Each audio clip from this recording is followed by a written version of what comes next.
നമസ്കാരം. വളരെ രസകരമായ 2-3 പരീക്ഷണങ്ങൾ അവതരിപ്പിക്കാൻ വേണ്ടിയിട്ടാണ് ഈ സമയത്ത് ഈ വീഡിയോയിൽ വന്നിട്ടുള്ളത്. നമുക്ക് അതെന്താണ് എന്ന് നമുക്കൊന്ന് നോക്കിയാലോ. ഈ കത്തിയ തിരുനാളത്തിലേക്ക് നമുക്ക് ഈ ഒരു ബ്ലേഡ് ഒന്ന് കാണിച്ചു നോക്കാം. അപ്പോൾ അതിന് പലതരം നിറഭേദങ്ങൾ ഉണ്ടാകുന്നു. അത് എന്താണ് എന്ന് വിശദീകരിക്കുന്നതിന് വേണ്ടിയാണ് ഈ പരീക്ഷണം ഉദ്ദേശിച്ചിട്ടുള്ളത്. അപ്പോൾ ഈ സ്റ്റെയിൻലെസ് സ്റ്റീൽ നമ്മൾ തീയിൽ വെച്ച് കത്തിച്ചതാണ്. അപ്പോൾ കത്തിക്കഴിഞ്ഞ സമയത്ത് അതിലുണ്ടാകുന്ന നിറഭേദങ്ങൾ എന്താണ് എന്ന് നമുക്ക് കാണാൻ സാധിക്കും. അപ്പോൾ അതിൽ നീല, പച്ച, ചുവപ്പ് ഈ നിറങ്ങൾ ഈ ബ്ലേഡിലുണ്ടാകും. അതിന് കാരണം എന്താണ് എന്നുള്ളതാണ് വിശദീകരിക്കുന്നത്. ഇത് ഈ സ്റ്റെയിൻലെസ് സ്റ്റീല് കൊണ്ടുണ്ടാക്കിയിട്ടുള്ള ബ്ലേഡ് ഷേവിംഗ് ബ്ലേഡാണ്. ഇത് ഗ്യാസ് സ്റ്റൗവിൽ വെച്ച് ചൂടാക്കിയപ്പോൾ കിട്ടിയ നിറങ്ങളാണ് നമ്മളിപ്പോൾ കാണുന്നത്. ഇതിൽ പച്ച, അതുപോലെ ചുവപ്പ്, എഡ്ജിലൊക്കെ നോക്കിക്കഴിഞ്ഞാൽ മഞ്ഞ നിറം കാണാൻ സാധിക്കും. എന്താണ് ഇതിന് കാരണം? ഈ നിറഭേദങ്ങൾക്ക് കാരണം എന്താണ് എന്നുള്ളതാണ് നമുക്ക് മനസ്സിലാക്കേണ്ട ഒരു കാര്യം. ഇത് സ്റ്റെയിൻലെസ് സ്റ്റീലാണെന്ന് ഞാൻ നേരത്തെ പറഞ്ഞല്ലോ. സ്റ്റെയിൻലെസ് സ്റ്റീൽ നിർമ്മാണത്തിന് മഗ്നീഷ്യം, ക്രോമിയം തുടങ്ങിയ ലോഹങ്ങൾ ആവശ്യമാണ്. തീയിൽ ബ്ലേഡ് കാണിച്ചാൽ കൂട്ടുലോഹത്തിലെ വിവിധ ലോഹങ്ങൾ അന്തരീക്ഷ ഓക്സിജനുമായി പ്രവർത്തിച്ച് ഓക്സൈഡുകളുടെ ഒരു കട്ടി കുറഞ്ഞ ആവരണം ബ്ലേഡിൻ്റെ പ്രതലത്തിൽ രൂപം കൊള്ളും. പ്രകാശം ഈ നനുത്ത ആവരണത്തിലൂടെ കടന്നു പോകുമ്പോഴാണ് ചുവപ്പ്, മഞ്ഞ, പച്ച തുടങ്ങിയ നിറങ്ങൾ നമുക്ക് കാണാൻ സാധിക്കുന്നത്. സൂര്യപ്രകാശത്തിലെ ആ പ്രകാശത്തിൽ നിന്നും മഞ്ഞ നിറം പറ്റിയിരിക്കുന്ന ഭാഗം മഞ്ഞയെ പ്രതിഫലിപ്പിക്കും, പച്ച ഭാഗം പച്ചയെ പ്രതിഫലിപ്പിക്കും, ചുവപ്പ് ചുവപ്പിനെ പ്രതിഫലിപ്പിക്കും. അതായത് നിറങ്ങളായിട്ട് നമ്മുടെ കണ്ണിലെ റെട്ടീനയിൽ നമുക്ക് കാണാൻ സാധിക്കും. ഈ പരീക്ഷണത്തിന് ആവശ്യമായിട്ടുള്ള സാധനങ്ങൾ ഡെറ്റോള് അല്ലെങ്കിൽ എന്തെങ്കിലും ഡിറ്റർജൻറ്റ്, ഒരു സ്പൂണ്, ഒരു ബൗള്, ആ ബൗളിൽ കുറച്ച് ജലം എന്നിവയാണ്. ഇനി എന്താണ് നമ്മുടെ പരീക്ഷണം എന്നുള്ളത് നമുക്ക് നോക്കാം. ഈ ജലത്തിലേക്ക് നമ്മൾ കുറച്ച് ഡെറ്റോൾ ഒഴിക്കുകയാണ്. നോക്കൂ, അതിൻ്റെ കളറ് മാറുന്നത് കണ്ടോ? ആ കളർ എന്തായി മാറി? നല്ല വെളുത്ത കളറായിട്ട് മാറി. എൻ്റെ പരീക്ഷണത്തിൻ്റെ ഉദ്ദേശം ഇതാണ്. എന്തുകൊണ്ടാണ് ഈ ഡെറ്റോളിൻ്റെ കളറ് ബ്രൗൺ ആണ്? വെള്ളത്തിലേക്ക് ഒഴിച്ച സമയത്ത് അത് വെള്ളയായി മാറാൻ കാരണം എന്താണ് എന്നുള്ളതാണ്.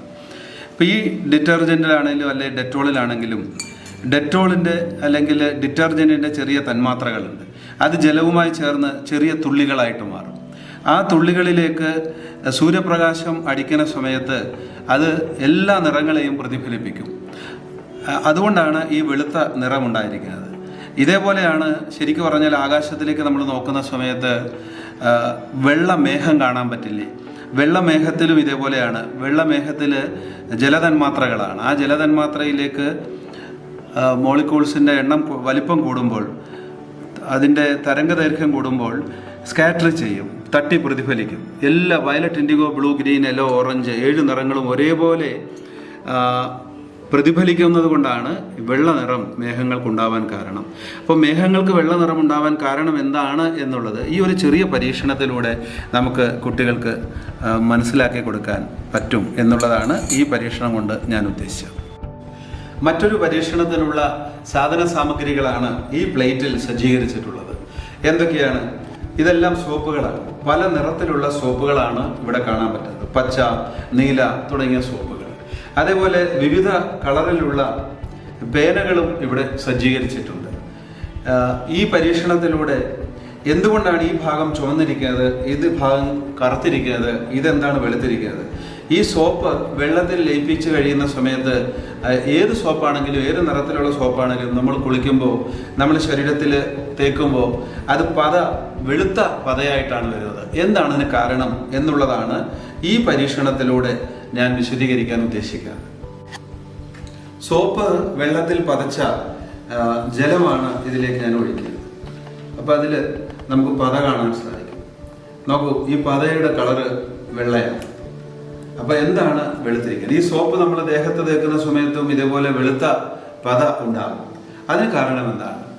സൂര്യപ്രകാശം ഈ സോപ്പ് പതയിലേക്ക് പതിക്കുന്ന സമയത്ത് violet, IndiGo, blue, green, yellow, orange 7 നിറങ്ങളാണ് സൂര്യപ്രകാശത്തിലുള്ളത്. സൂര്യപ്രകാശം എന്ന് പറയുന്നത് ഈ കളറുകളുടെ ഒരു സംയോജനമാണ്, കോമ്പോസിറ്റ് ലൈറ്റ് ആണ്.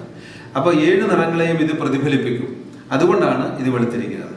ഒരു നിറവും പ്രതിഫലിപ്പിക്കുന്നില്ലെങ്കിൽ അത് കറുത്തായിരിക്കും ഇരിക്കുക. ഈ പേനയുടെ ഈ ഭാഗം നോക്കൂ, അത് കറുത്തല്ലേ ഇരിക്കുന്നത്.